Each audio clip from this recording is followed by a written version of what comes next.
Hola, ¿cómo están? Nuevamente les damos la bienvenida a ¿Qué dice la Biblia?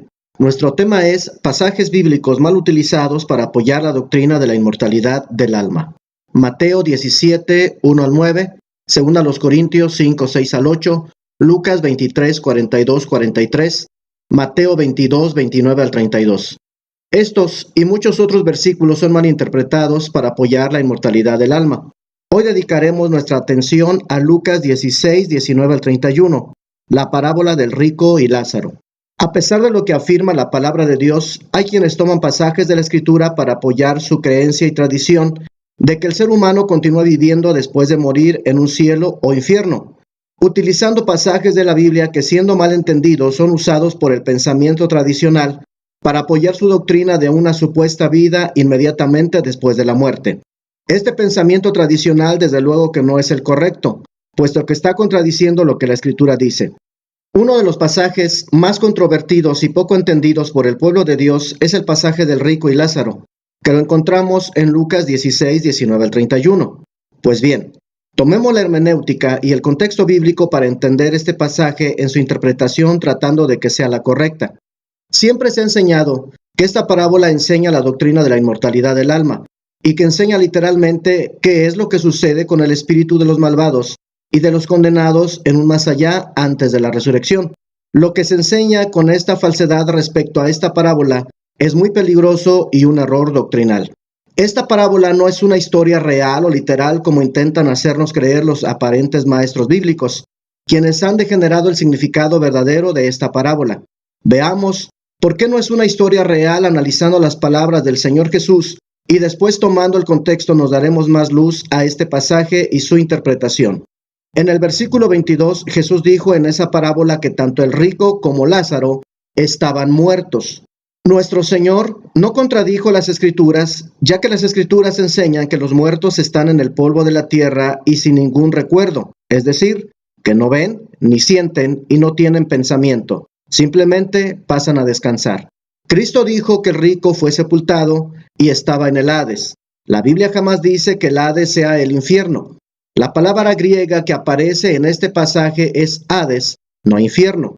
El Hades, según la Biblia, es el Seol de los hebreos, Hechos 2:27, porque no dejarás mi alma en el Hades, ni permitirás que tu santo vea corrupción. ¿Qué es el Hades o Seol? La respuesta la tenemos en Hechos 2:29. Varones hermanos, se os puede decir libremente del patriarca David, que murió y fue sepultado, y su sepulcro está con nosotros hasta el día de hoy. Entonces, el Seol o Hades es el lugar de los muertos, es decir, el sepulcro, el cual está dentro de la tierra. Un dato que se debe observar es que los tres, Abraham, Lázaro y el rico, tenían cuerpos físicos de carne y hueso, pues se menciona el dedo, el pecho, la lengua y los ojos. Esto quiere decir que son personas físicas.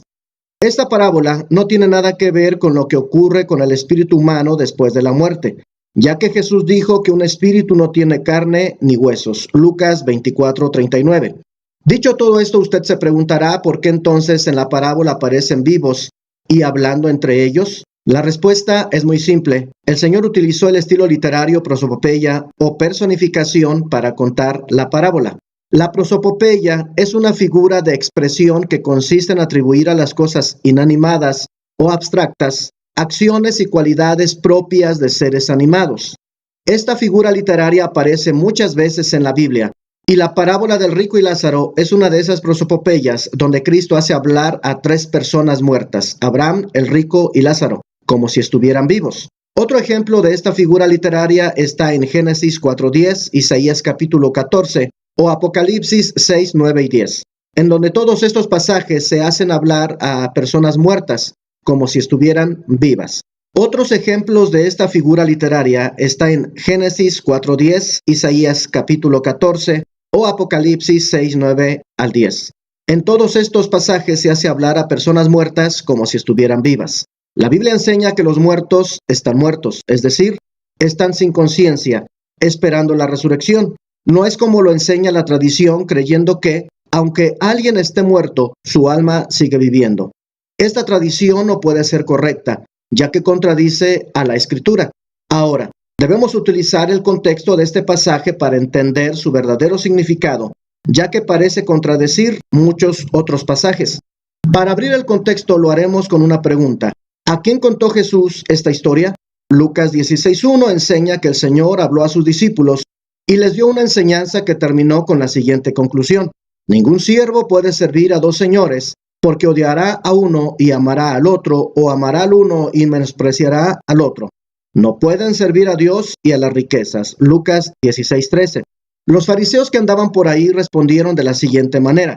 Y oían también todas estas cosas los fariseos, que eran ávaros, y se burlaban de él. Lucas 16:14.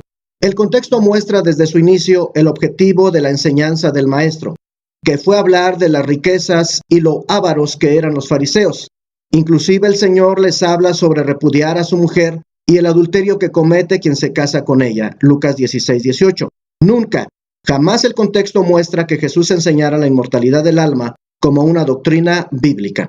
Eso es solo para que usted se dé cuenta lo peligroso que es creerle a cuanto farsante hay que enseña la Biblia a su conveniencia o a su antojo, torciendo la Escritura para que diga lo que ellos quieren y no lo que dice la doctrina del Padre. Según los versos 14 y 15, los fariseos se inmiscuyen en la enseñanza del Maestro, y el Señor se dirige a ellos, los fariseos.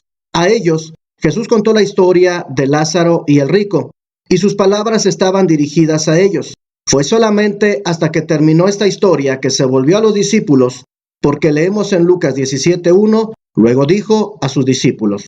Ahora, viendo esta historia, es posible que nos quedemos confusos, ya que hay elementos en ella que no se ven en ninguna otra parte de la Biblia. Por ejemplo, el hombre rico murió y fue al Hades, donde supuestamente estaba siendo atormentado y como parece ser en el pasaje aún estaba consciente, ya que podía ver, sentir y hablar, siendo una obvia contradicción con muchas escrituras. Citaré solo algunas para su comprobación. Eclesiastés 9:4-6 y versículo 10, Salmo 6:5, Salmos 31:17, Salmo 115:17 e Isaías 38:18 y 19. Como es obvio, Seol en hebreo o Hades en griego es un lugar de silencio e inconsciencia. No hay tormento, no hay sentimiento, no hay conocimiento. En ninguna parte de las Escrituras vemos las características que vemos en la historia del rico y Lázaro, ya que vemos al hombre rico en el Hades hablando, sintiendo, teniendo interés y siendo atormentado. ¿Por qué? Usted se preguntará. El contexto en Lucas 16:22 nos da más luz para la comprensión de esta parte escritural que nos dice: aconteció que murió el mendigo y fue llevado por los ángeles al seno de Abraham, y murió también el rico y fue sepultado. Nuevamente encontramos referencias sin antecedentes bíblicos. No hay referencia bíblica al seno de Abraham y a los ángeles llevando gente ahí. Concretamente, la tumba es el lugar al que todos los muertos van sin excepción. Jamás leemos ni encontramos en la Biblia que el pobre o el justo van a un lugar diferente que el rico o el injusto. Entonces, ¿por qué Jesús hace tales referencias que no tienen paralelo en la Escritura y de hecho la contradicen en muchos puntos? Si analizamos el contexto tendremos la respuesta, ya que no se trataba de una enseñanza sobre los muertos, sino que estaba dirigida específicamente a los fariseos que se burlaban de la enseñanza de Jesús, porque el maestro estaba enseñando que no hay forma de servir tanto a Dios como al dinero. Los fariseos eran amantes del dinero, codiciosos, y se justificaban ante los hombres. Hacían y practicaban tradiciones que no tenían nada que ver con la palabra de Dios. Jesús les dijo en Marcos 7:8, enseñando como doctrina mandamientos de hombres, porque dejando el mandamiento de Dios os aferráis a la tradición de los hombres. Ahora, ¿por qué se mencionan tantas cosas extrañas en esta historia sin que aparezca en ninguna otra parte de la Biblia y que contradicen otras referencias en la Biblia? Precisamente porque solo son tradiciones que los fariseos creían y practicaban. Veamos algunas pruebas para entender un poco más el contexto histórico sobre las creencias de los judíos en el tiempo de nuestro Señor. La Enciclopedia Católica nos dice: en la Santa Biblia, la expresión el seno de Abraham se encuentra solamente en 2 versos del Evangelio de San Lucas. Ocurre en la parábola de Lázaro y el rico, cuyas imágenes son arrojadas directamente de las representaciones populares del mundo oculto de los muertos, las cuales había en el presente tiempo de nuestro Señor. De acuerdo a las concepciones judías de aquel día, las almas de los muertos eran reunidas en un lugar general embreado. el Seol de la literatura del Antiguo Testamento y Hades de las Escrituras del Nuevo Testamento. El mundo oculto de los muertos, las almas de los justos ocupaban una morada o compartimento de su propiedad, la cual estaban distintivamente separada por una pared de la morada o compartimento a la cual las almas de los malos eran consignadas. Este último era un lugar de tormento, el otro un lugar de dicha y seguridad conocido bajo los nombres de paraíso y el seno de Abraham.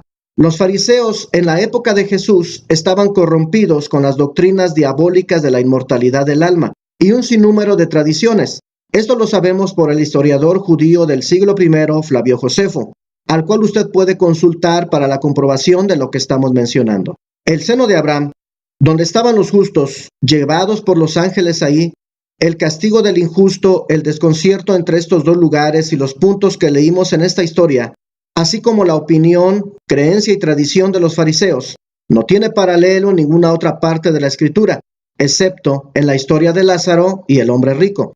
Lo que el Señor usó en esta historia, hablándole a los fariseos, fue lo que los fariseos mismos creían que sucedía después de la muerte. El maestro usó la tradición de los fariseos para pasar su propio mensaje de salvación. El Señor no dio un sermón de lo que pasa después de la muerte, como muchos han tomado sus palabras literales y han hecho doctrina de hombres, enseñando cosas erróneas, sin sustento ni paralelo escritural, ignorando el contexto. Los fariseos hacían que la palabra de Dios no tuviera efecto por causa de sus tradiciones, como bien nuestro Señor se los dijo en su cara, ya que pensaban que de algún modo iban a ser salvos de acuerdo a sus falsas tradiciones, creyendo que después de la muerte irían al seno de Abraham. Jesús fue específico diciéndoles que las riquezas y las tradiciones farisaicas nunca serán suficientes para salvarlos. Muchos han tomado este cuadro de creencias fariseas erróneas, poniéndolas como una doctrina sobre la muerte. Esto absolutamente es más que una doctrina farisea sin apoyo escritural. Repito lo que en muchos otros videos. ¿Usted es responsable de lo que cree? Solo le pido que no se deje engañar. Muchas gracias por su atención.